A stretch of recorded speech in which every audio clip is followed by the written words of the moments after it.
게 있어. 순위 보전이야. 순위 확정이 아니라. 자, 순위 보전적 기록에서 여기다 적어요. 각부도 기록할 수도 있고 얼구도 기록이 가능하네. 그러면 요거는 각부 얼구. 자, 일반 가등기는 명의신탁의 적용 대상이야. 명의신탁의 적용됩니다. 자, 가등기에 놓으면 거짓 명의신탁을 회피할 목적으로 해주는 게 많아. 자, 여기 읽어봐요. 무슨 가등기? 담보, 다시 읽어봐요. 담보 읽으면 안 돼. 경매 청구권이야. 자, 경매 청구권. 지금 요 가등기 담보는 어디에서 배우죠? 민법에서 배우자. 민법을 무슨 법이라고 그래? 실체법. 그렇죠. 요거는 실체법상 혈육이 있어.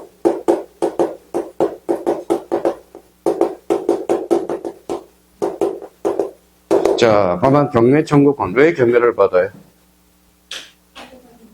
돈을 우선 받기 위해서. 그래서 우선 변제적 효력이다. 우선 변제적 효력. 그럼 우선 변제적 효력하고 친구 있어, 없어? 있어. 뭐, 저쪽 수강생 친구들 많아요. 뭐, 여자친구도 있어요. 근데 연락이 안 와서 그렇지. 그냥 뭐, 나이 학교 가면 나이 동갑이면 친구지. 뭐, 딴 거 있습니까? 그쵸? 한 살 받으면 누나고. 그쵸?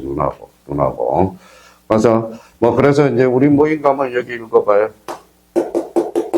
읽어봐요. 구사모 모임이 있어, 구사모. 구사모가 뭔지 아세요? 구셈을 사모하는 모임. 그래서 구사모. 이렇게 됩니다. 구사모. 그렇죠. 구사모. 그러면 여기 봐봐요. 우선 변제적 효력하고 친구가 있어. 뭐가 있을까요? 물상계. 우하면 물상계. 항상 얘하고 친구야. 우물 친구야. 우물. 그렇죠. 우물. 근데, 그러면, 담보 가등기는 그러면 전형 담보일까요? 변칙 담보일까요? 전형 담보일까요? 비전형 담보일까요? 비전형 담보야. 그러니까 그러면 봐봐요. 그러면 전형 담보하고 비전형 담보를 좀 알고 가자고. 비전형 담보. 자, 전형 담보는 요거는 정칙 담보라고 그래. 요거는 변칙 담보라고 그래. 변칙 담보. 자, 요거는 전형 담보는 뭘까요? 요거는 좀 띄워, 소유권 쓰고, 띄우고 제한 법리. 요거는 좀 띄워, 소유권을 이전하는 법. 그러면 차이점이 나타나죠? 자, 요거는 뭐, 읽어봐요. 소유권을 뭐 하는 법리? 제한 법리. 그래서 제한 물건이 튀어나와야 돼. 유치권, 질권, 저당권이 전형 담보가 되는 거야. 근데 여기 봐봐요. 비전형 담보는 변칙 담보로 읽어봐요. 소유권을 뭐 하는 법리? 이전하는 법. 이전하는. 요거 한번 읽어봐. 요거. 각구라고 읽어봐. 각구. 읽어봐. 무슨 구? 각구. 그래서 각구에만 기록되는 거. 얘하고 차이가 나타난단 말이에요, 지금. 그러니까 지금 뭐 실무할 때 잘하라고. 지금 여기 일반 가등기 각구하고 지금 담보 가등기 각구는 구분이 떨어져. 공시력이 약하기 때문에, 공시 기능이 약하기 때문에. 그러면 각구에 기록된 것은 일반 가등기인지 담보 가등기를 정확하게 표시가 안 돼 있어요. 그럼 뭐 해봐야 돼? 전화를 해봐야 돼. 전화 신고할 때. 여보세요? 그 가등기예요? 담보 가등기예요? 그러면 일반 가등기입니다. 담보 가등기입니다. 일반 가등기로 가는 거야. 담보 가등기다 그러면 담보 가등기로 가는 거예요.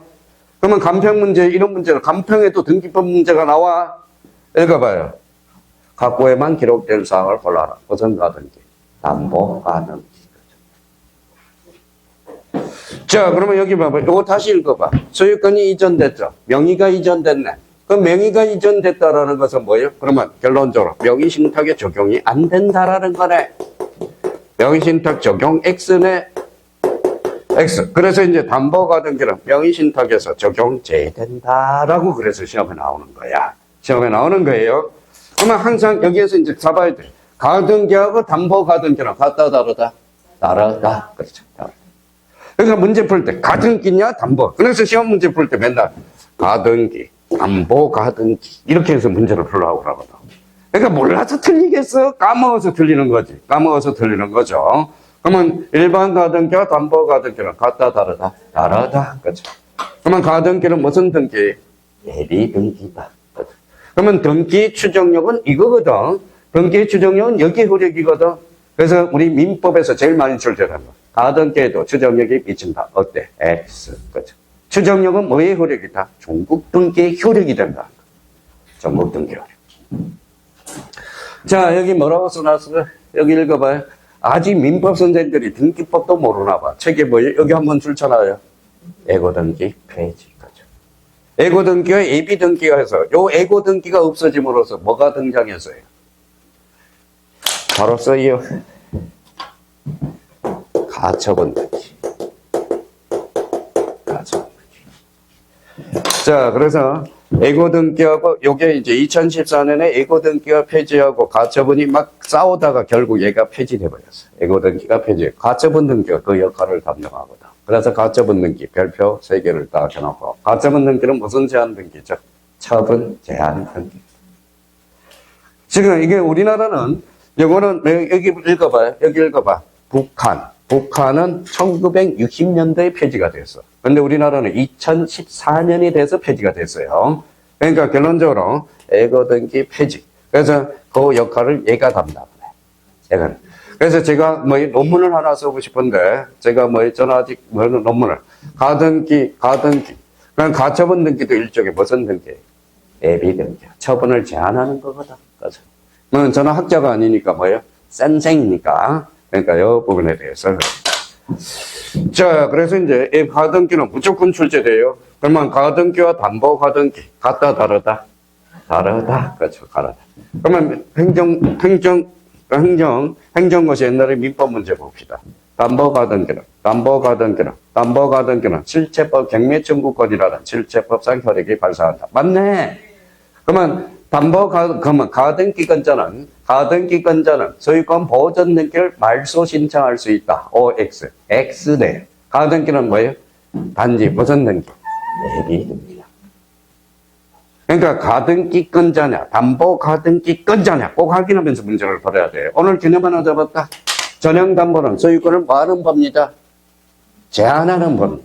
그러면 우리 담보 가등기는 비전형담보로서 소유권을 뭐하는 법입니다? 이전하는 법. 이전하는 법. 소유권이 이전되니까, 명의가 이전되니까 명의신탁에 뭐에 적용이 있을 수가 없겠죠. 명의신탁에 적용이 있다면 담보 가등기를 별로 배울 필요가 없다는. 담보 가등기하고 누가 생각나? 조폭. 그렇죠. 조폭이 생각나. 조폭. 그래서 조폭들이 이게 그 당시에 담보 가등기가 만들어지고 나서 조폭 공인중개사 따기 열풍이 일어났어요. 그때 제가 얼마나 무서웠는지 아세요? 막, 문신들 나오고, 경치 들어오고, 자, 그러면 이제 효력. 이제 마지막이네요. 자. 개시. 누가 개시하느냐. 자, 그러면 이제 여기 이제 줄쳐놓으면 되죠. 자, 당사자 개시하면 신청. 강공사 개시하면 촉탁. 그럼 요 두 개가 원칙.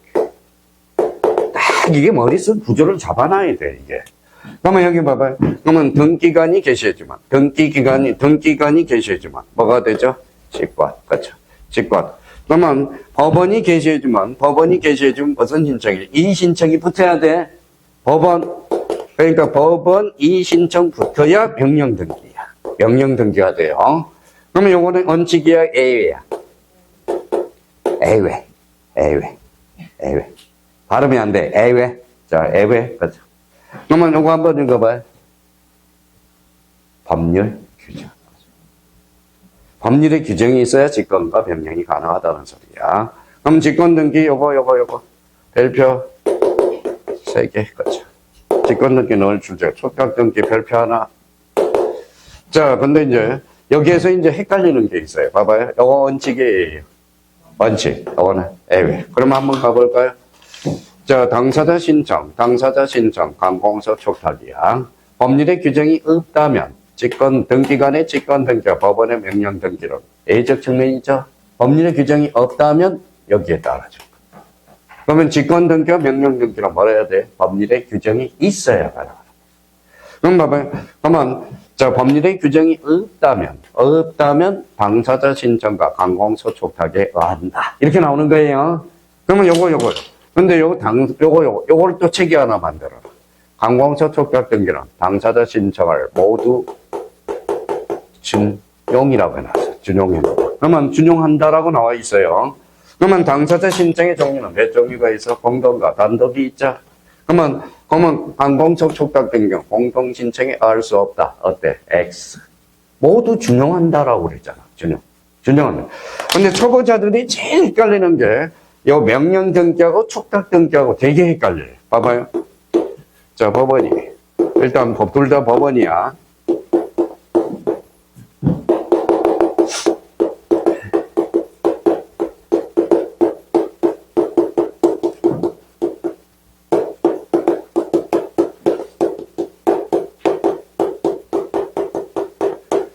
자, 이것도 법원이죠. 법원이죠. 이 신청이 있어, 없어? 없어. 촉탁 등기야. 이거 법원이죠. 이 신청이 붙었죠? 예, 이거는 명령 등기. 그러니까 똑같은 법원이라도 이 신청이 있느냐 없느냐에 따라서 달라져. 이 신청이 붙었다. 무슨 등기? 명령 등기. 이 신청이 없다. 촉탁 등기. 그러면 가압류 등기는 촉탁 등기에 하는 거예요. 자, 그러면 요놈들이 이제 이걸 공략하려고 이제 공략하네요. 뭐라고 써놨어요? 임차권 등기명령. 읽어봐요.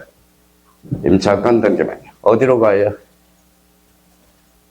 법원으로 가잖아. 그럼 신청일까요? 이의신청일까요?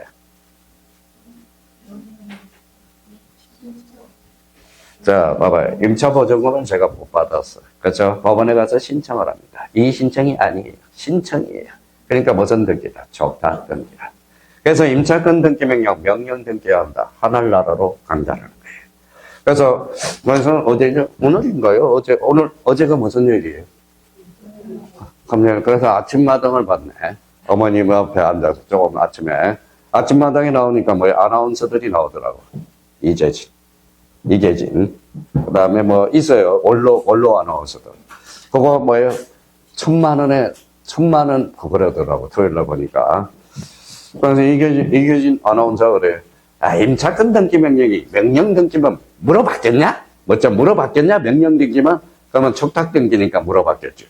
같은 아나운서들은 머리가 그렇게 좋아. 그렇죠? 문제를 풀 때. 문제를 물어보니까 뭐라는 게 문제 힌트를 알더라고. 아니면 물어봤겠냐고! 그러더라고, 이계진 그 아나운서가. 그러니까 임차권 등기 명령, 명령 등기해야 한다. 어때? X야. 명령 등기가 아니라 무슨 등기? 촉탁 등기야.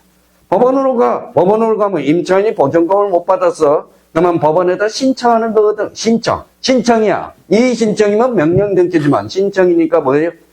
명령 등기가 아니라 무슨 등기? 촉탁 등기. 그렇죠. 자, 그래서 오늘 이제 등기법 다 끝났어. 그러니까 요거 달달 외우라고. 달달. 이거 끝나면 등기법 12문제 중에 10문제 이상은 맞출 수 있어요. 이게 이제 등기법 처음부터 끝까지 다 훑어본 거예요. 요 프린터로 해서. 그러니까 요거는 신주 모지듯이 시간 날 때마다 한꺼번에 못 외우는 것은 당연해요. 사람인지라. 그러니까 자꾸 반복해서. 그러니까 다음 주에는 이거 가지고 이제 활용한다. 그러면 이제 봐봐요. 마지막 결론. 자, 부동산 등기는 어디에서? 등기소에서. 누가? 등기관이. 어디에? 등기부. 등기부가 뭔데? 표제부 갖고 월부에 기록하는 거. 쭉쭉 늘려가네요. 자, 그럼 표제부는 권리야, 사실이야? 사실. 갖고 월부는? 권리죠. 그러면 권리관계를 주된 공시하면서 부수적으로 사실관계를 공시한다. 맞네요? 표제부가 저거니까. 그렇죠? 그러니까 쭉쭉 늘려가는 거예요. 그러면 전산 등기부니까 기재의 기록. 그렇죠. 기록하면 등기 효력 발생 시기는 기록시가 아니라 만대, 접수한대. 그렇죠. 그러니까 요것만 생각하면 이제 등기법 그거 다 끝난 거예요. 그러니까 시간 날 때마다 요거 계속적으로 좀 숙제해달라는 거. 그러면 요거 가지고 이제 다음 주에 이제 기본서를 싹 훑어보면 포인트 잡아준다고. 오늘 고생 많았고요. 우리 토요일이고 즐거운 토요일이고. 자, 우리 다음 주 목요일날 뵙도록 하고요. 고생하셨습니다. 안녕히 계십시오.